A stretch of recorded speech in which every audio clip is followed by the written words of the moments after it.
ಕರ್ನಾಟಕ ಸರ್ಕಾರಿ ಹುದ್ದೆಗಳ ನೇಮಕಾತಿ ನಡೆಯಲಿದ್ದು, ಡ್ರೈವರ್ ಹುದ್ದೆಗಳ ನೇಮಕಾತಿ ನಡೆಯಲಿದೆ. 8ನೇ ತರಗತಿ ಪಾಸಾದ ಅಭ್ಯರ್ಥಿಗಳು ಈ ಒಂದು ಹುದ್ದೆಗೆ ಅರ್ಜಿಯನ್ನು ಸಲ್ಲಿಸಬಹುದು.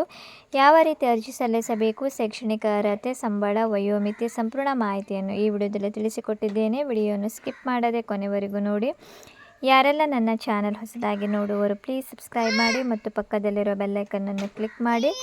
ನಾನು ಹಾಕುವ ಈ ರೀತಿಯ ಹೊಸ ಉದ್ಯೋಗದ ಮಾಹಿತಿ ಬೇಗನೆ ನಿಮ್ಮ ಹತ್ತಿರ ತಲುಪುತ್ತದೆ. ಕಲ್ಲಿದ್ದಲು ಇಲಾಖೆಯಲ್ಲಿ ಖಾಲಿ ಇರುವ 59 ಡ್ರೈವರ್ ಹುದ್ದೆಗಳ ನೇಮಕಾತಿ ನಡೆಯಲಿದೆ. BCCLನಲ್ಲಿ ಈ ಒಂದು ನೇಮಕಾತಿ ನಡೆಯಲಿದ್ದು, ಇಲಾಖೆ ಹೆಸರು ಭಾರತ ಕೋಕಿಂಗ್ ಕೂಲ್ ಲಿಮಿಟೆಡ್ನಲ್ಲಿ ನೇಮಕಾತಿ ನಡೆಯಲಿದ್ದು, ಡ್ರೈವರ್ ಹುದ್ದೆಗಳಾಗಿರುತ್ತವೆ. ಒಟ್ಟು ಇಲ್ಲಿ 59 ಹುದ್ದೆ ಖಾಲಿ ಇದೆ. ಕೆಲಸದ ಸ್ಥಳ ಭಾರತಾದ್ಯಂತ ಕೆಲಸ ಇರುತ್ತದೆ.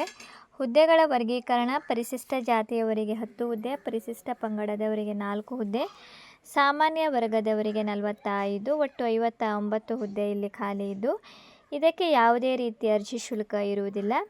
ಶೈಕ್ಷಣಿಕ ಅರ್ಹತೆ ನೋಡುವುದಾದರೆ ಅಭ್ಯರ್ಥಿಗಳಿಗೆ 8ನೇ ತರಗತಿ ಪಾಸ್ ಆಗಿರಬೇಕು. ಅದರ ಜೊತೆ ಚಾಲ್ತಿಯಲ್ಲಿರುವ ಹೆವಿ ಡ್ರೈವಿಂಗ್ ಲೈಸೆನ್ಸನ್ನು ಹೊಂದಿರಬೇಕು. ವಯೋಮಿತಿ ನೋಡುವುದಾದರೆ ಅರ್ಜಿ ಸಲ್ಲಿಸಲು ಕೊನೆಯ ದಿನಾಂಕದ ವೇಳೆಗೆ ಗರಿಷ್ಠ ವಯೋಮಿತಿ 35. ಅದೇ ರೀತಿ ವಯೋಮಿತಿ ಸಡಿಲಿಕೆ ಕೂಡ ನೀಡಲಾಗುವುದು. ಪರಿಶಿಷ್ಟ ಜಾತಿ ಪರಿಶಿಷ್ಟ ಪಂಗಡದವರಿಗೆ 5 ವರ್ಷ, OBC ವರ್ಗದವರಿಗೆ 3 ವರ್ಷದ ವಯೋಮಿತಿ ಸಡಿಲಿಕೆ ನೀಡಲಾಗುವುದು.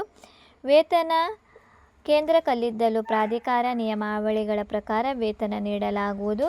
ಆಯ್ಕೆ ವಿಧಾನ: ಅಭ್ಯರ್ಥಿಗಳನ್ನು ಆಯ್ಕೆ ಮಾಡಲು ಲಿಖಿತ ಪರೀಕ್ಷೆ, ಕೌಶಲ್ಯ ಪರೀಕ್ಷೆ ಮತ್ತು ಸಂದರ್ಶನದ ಮೂಲಕ ಅಭ್ಯರ್ಥಿಗಳನ್ನು ಆಯ್ಕೆ ಮಾಡಲಾಗುವುದು.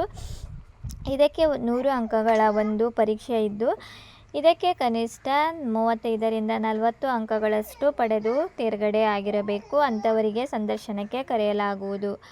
ಅರ್ಜಿ ಹಾಕುವ ವಿಧಾನ: ಆಸಕ್ತ ಮತ್ತು ಅರ್ಹ ಅಭ್ಯರ್ಥಿಗಳು ಅರ್ಜಿ ನಮೂನೆ, ಇತ್ತೀಚಿನ ಫೋಟೋ, ಅಗತ್ಯ ವಿದ್ಯಾರ್ಥಿ ಅನುಭವ ಮತ್ತು ಇನ್ನಿತರ ಅಗತ್ಯ ದಾಖಲೆಗಳೊಂದಿಗೆ ಕೊನೆಯ ದಿನಾಂಕ ಮೇ 7, 2024 ಒಳಗೆ ಅರ್ಜಿಯನ್ನು ಸಲ್ಲಿಸಬೇಕು. ಡಿಸ್ಕ್ರಿಪ್ಷನ್ನಲ್ಲಿ ಅರ್ಜಿಯ ಫಾರ್ಮನ್ನು ನೀಡಲಾಗಿದೆ.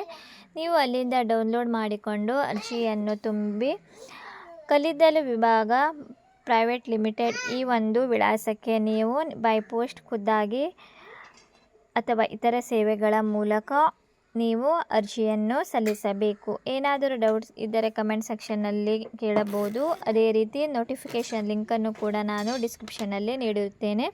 ಹೆಚ್ಚಿನ ಮಾಹಿತಿಗಾಗಿ ನೀವು ಅಲ್ಲಿಂದ ಪಡೆಯಬಹುದು.